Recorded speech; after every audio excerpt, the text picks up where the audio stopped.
Shalom. Selamat pagi, Bapak Ibu yang dikasihi Tuhan. Selamat bertemu kembali di hari Senin 31 Januari 2022, hari terakhir di bulan Januari. Kita siap untuk mendengar firman Tuhan. Mari sebelumnya kita bersatu di dalam doa. Selamat pagi ya Bapa, ya Tuhan Yesus. Terima kasih Tuhan untuk perlindungan-Mu hari lepas hari hingga hari yang baru Tuhan berikan di hari ini. Hari Senin 31 Januari 2022, kami percaya Tuhan yang memberikan hari yang baru, Tuhan juga yang menjaga kami, yang membimbing kami hingga nanti siang, sore, dan malam hari nanti. Tuhan, untuk itu kami mau mendengar firman Tuhan. Berbicara Engkau Tuhan, kami siap untuk mendengarkan firman Tuhan menjadi kekuatan buat kehidupan roh kami. Di dalam nama Tuhan Yesus Kristus kami berdoa. Amin. Bapak, Ibu, saudara-saudara yang dikasihi Tuhan,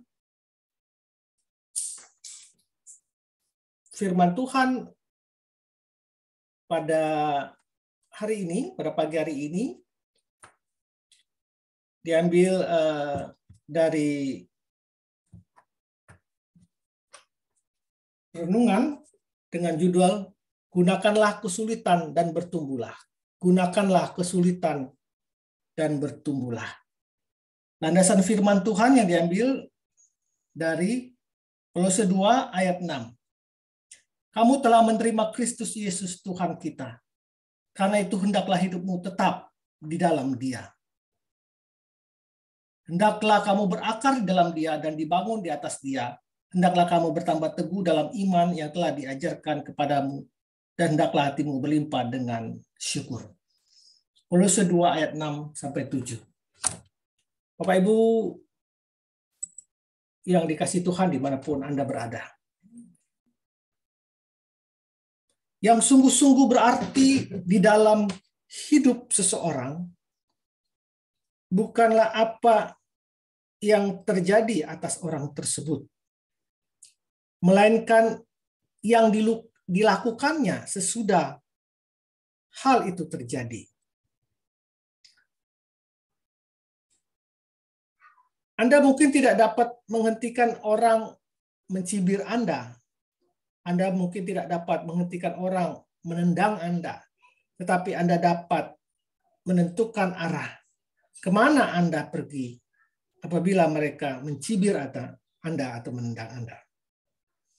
Bukan menghindar atau menanggung kesulitan, melainkan menggunakan kesulitan itu untuk mencari jalan keluar yang tepat dan berhasil.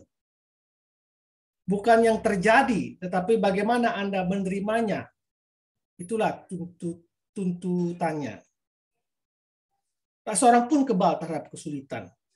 Kesulitan, kegagalan, dan kesedihan terjadi pada setiap orang. Hal-hal tersebut adalah bagian dari hidup.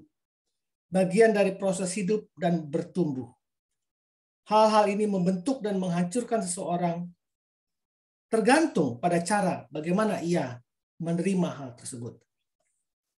Sebagian orang sependapat bahwa kita hidup untuk menghindari kesulitan. Mereka gagal menyadari bahwa kesulitan adalah alat sehingga orang dibina, bisa dikuatkan, dicerdaskan. Kesulitan menempa dan membina manusia. Bayangkan seorang pemain golf yang mendesak agar semua kesulitan yang ada di padang golf dihilangkan, diratakan, tidak ada tempat yang berkelok, terus lubang-lubang ditimbun, menghilangkan batas-batas keluar. Akan jadi padang golf macam apa itu? Siapa yang mau main di tempat seperti itu? Genangan-genangan air dan jebakan-jebakan pasir yang ada di sana bukan untuk menghambat permainan orang yang bermain golf, tetapi untuk menolongnya. Padang yang mudah bukan padang yang mengasihkan. Tidak ada tantangan terhadapnya. Pemain golf yang baik akan pergi jauh-jauh untuk mendapatkan padang golf yang tersulit. Anda dapat menerima kesulitan atau tragedi atau kegagalan sebagai suatu persoalan. Atau Anda dapat juga menerimanya sebagai kemungkinan. ke depan. Setiap pertentangan yang terjadi dapat menjadi suatu kesempatan untuk bertumbuh. Suatu batu loncatan, bukan batu sandungan. Bagi sebagian orang, keluh kesahnya perlu dihilangkan. Mereka gampang mudah menjadi kecut hati menghadapi rintangan yang paling kecil pun. Biasanya mereka menyalahkan semua orang lain sebagai penyebab kesulitan-kesulitan mereka. Lalu mereka kehilangan berkat yang dibawa oleh kesulitan itu. Karakter atau watak tidak dapat dipersalahkan. Ia harus dikembangkan seperti otot. Kesulitan hidup akan mengembangkan karakter kita atau watak kita. Jika orang mau menghadapinya dan menggunakannya, maka hal itu bisa terjadi, membuat karaktermu semakin kuat. Sungai menjadi berkelok-kelok karena menghindari kesulitan.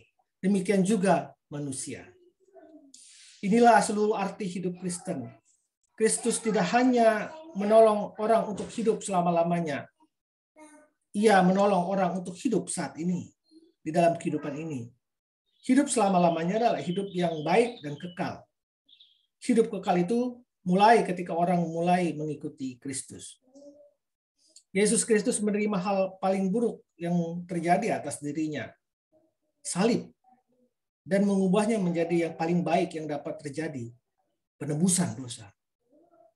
Ia melakukan bagi setiap orang yang berserah kepadanya dan mengikuti Dia. Kristus tidak mengubah keadaan manusia, Ia mengubah manusia dan menjadikannya Tuhan dari segala keadaannya. Jangan berdoa memohon hidup yang mudah, kata Philip Brooks. Berdoalah untuk menjadi orang yang lebih kuat.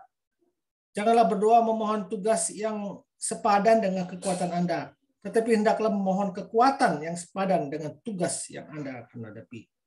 Cukupkanlah kasih karuniaku bagimu, sebab justru dalam kelemahanlah kekuasaanku menjadi sempurna. 2 Korintus 12 ayat 9. Bapak Ibu yang dikasihi Tuhan, firman Tuhan sudah jelas pada saat ini berkata bahwa Tuhan memampukan kita melihat kesulitan-kesulitan itu dan menggunakan kesulitan-kesulitan itu menjadi kesempatan kita menjadi lebih baik dalam hidup ini. Bukan menjadi seorang loser. Dan pada saat itu juga karakter kita, watak kita diubah menjadi lebih kuat. Seperti sungai yang berkelok-kelok menghadapi batu-batuan. Demikian juga hidup kita nanti akan mampu berkelok-kelok menghadapi masalah-masalah itu dan menuju pada ujung yang baik. Oh, Ibu yang dikasihi Tuhan, Yesus sendiri sudah mengatakan bahwa Dia menghadapi yang paling buruk, yaitu mati, disalib. Tetapi Ia dapat mengubahnya menjadi yang paling berharga dan paling baik, yaitu terjadinya penebusan dosa umat manusia. Orang yang berdosa, orang yang mati di dalam dosa, Tuhan selamatkan. Dan Tuhan berikan jalan menuju kehidupan yang kekal jika dia mau percaya pada Tuhan. Jadi kita pun bisa Tuhan mampukan mengubah sesuatu hal yang sudah terjadi yang jelek menurut kita. Kita bisa hadapinya menjadi sesuatu yang baik. Nantikanlah itu dengan kesabaran kepada Tuhan. Penting kita tetap percaya, tetap berada, hidupmu tetap di dalam Dia. Kamu telah menerima Kristus, Tuhan kita, karena itu hendaklah hidupmu tetap di dalam Dia, setia di dalam Dia, bertekun di dalam Dia.